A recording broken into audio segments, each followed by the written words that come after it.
अच्छा बच्चों, मुझे बताओ किस किस ने चिड़ियाघर देखा है? मैम, मैं इस बार गर्मियों की छुट्टियों में गई थी। अच्छा, तो वहाँ पर आपने कौन कौन से जानवर देखे थे?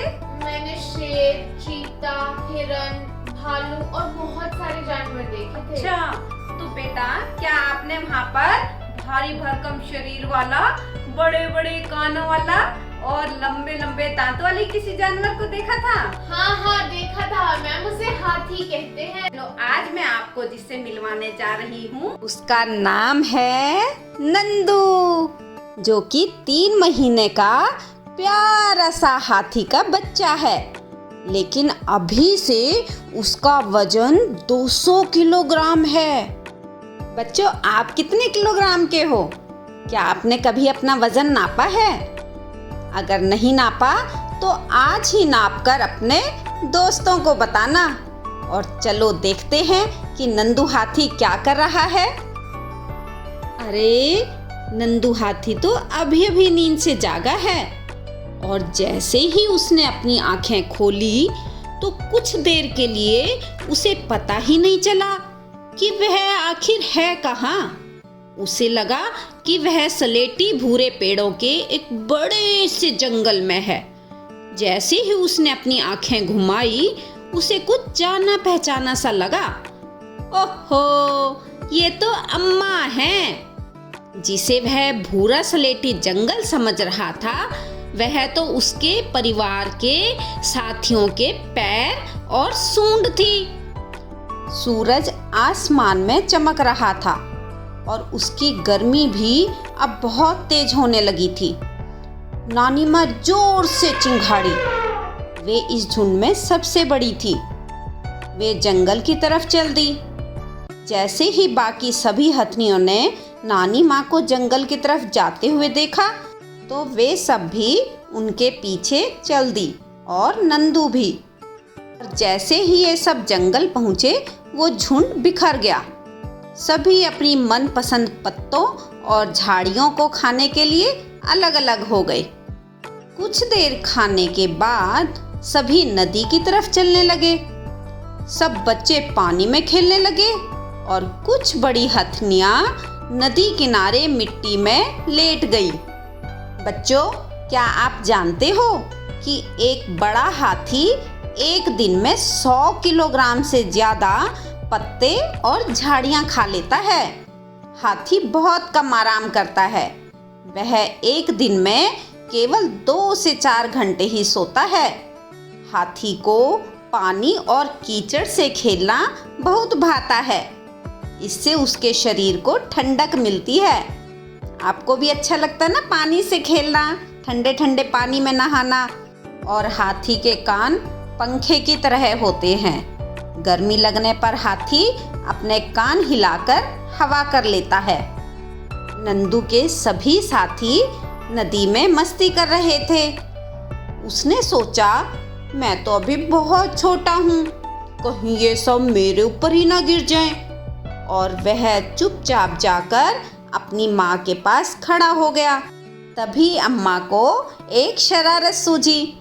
नंदू को पानी में खेलना बहुत पसंद था, इसलिए अम्मा ने नंदू को पानी की तरफ धकेल दिया। और जैसे ही वह पानी में पहुंचा, पानी का एक बड़ा सा फव्वारा नंदू के सिर पर आकर गिरा। नंदू पूरी तरह से भीग गया था।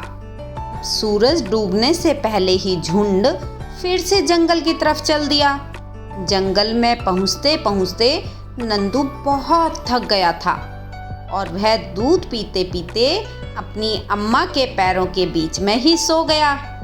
बच्चों, आपने भी देखा कि नंदू हाथी अपने झुंड के साथ रहता है। हाथियों के झुंड में केवल हथनियाँ और बच्चे ही रहते हैं और झुंड की सबसे बुजुर्ग हथिनी पूरे झुंड की नेता होती है।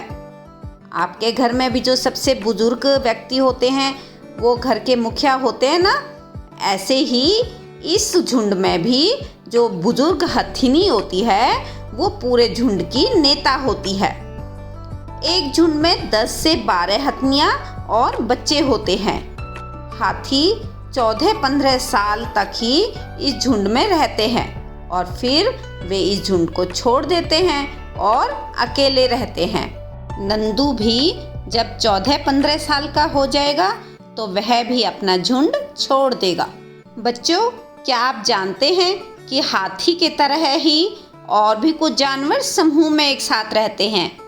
जानवरों के ऐसे समूह को झुंड कहते हैं और झुंड में रहने वाले जानवर मिलजुल कर सभी काम करते हैं, जैसे खाने की तलाश में घूमना, खेलना और नहाना।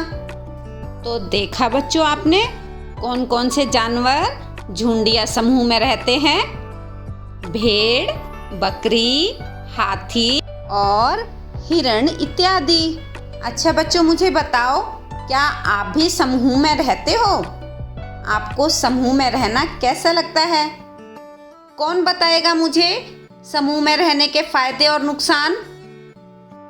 मैम जी, एक तो समूह में रहने से हमें दूसरों की मदद भी मिल जाती है और समूह में रहने से सारे काम आपस में बंट जाते हैं, इसलिए थोड़ा थोड़ा काम ही करना पड़ता है। और समूह में सबके साथ रहने से बहुत आनंद आता है। और अब कौन बताएगा कि समूह में रहने से क्या क्या नुकसान होते हैं? मैम जी, समूह में लड़ाई हो सकती है और एक दूसरे से जलन और ईर्ष्या भी हो सकती है और अधिक संख्या में सदस्य होने से अव्यवस्था भी फैल सकती है। शाबाश बच्चों, बहुत कुछ पता है आपको तो। अच्छा बच्चों, अब मुझे बताओ कि किस किस ने हाथी की सवारी की है और कैसा लगा हाथी की सवारी करके? चलो ये बताओ कि आप कौन कौन से जानवरों पर बैठे हो। यहाँ पर आप उनके नाम लिखोगे। अरे अरे, देखो बच्चों, ये तो भैंस के ऊपर बगुला बैठा है। जरा सोच के बताओ, ये बगुला भैंस पर क्यों बैठा होगा? मैम जी, मुझे तो लगता है बगुला भैंस की त्वचा से चिपके हुए कीड़े खाने के लिए उस पर बैठा होगा। शाबाश बेटा, बिल्कुल सही बताया आपने।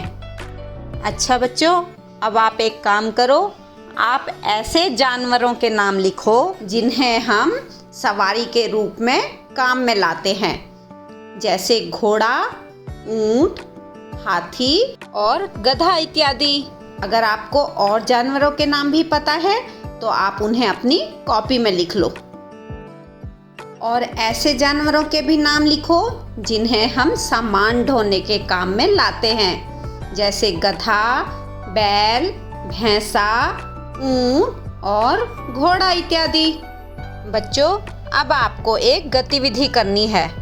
इस चित्र में कागज से हाथी बनाने का तरीका समझाया गया है। इसके अनुसार आपको थोड़ा मोटा कागज लेकर एक सुंदर सा हाथी बनाना है और उसे अपनी कक्षा में लाकर अपने टीचर और फ्रेंड्स को दिखाना है। लाएंगे ना बनाकर? और अब समय है अभ्यास कार्य करने का।